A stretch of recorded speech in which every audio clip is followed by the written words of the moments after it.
إنك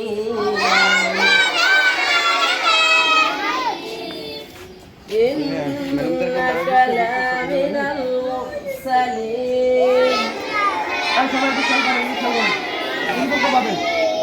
على صراط مستقيم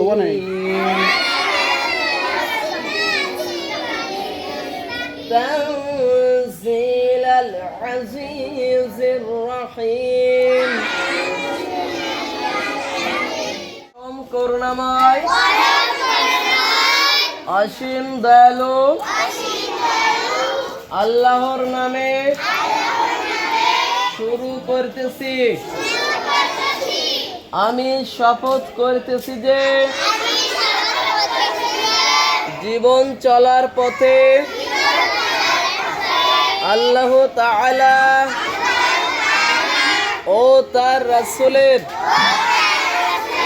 যাবতীয় আদেশ নিষেধ মানিয়া চলিব। পিতামাতার সাথে ভালো আচরণ করিব। নিজেকে মানব কল্যাণ ও জ্ঞান সাধনায় নিয়োজিত রাখিব। সর্বদা সত্য কথা বলিব।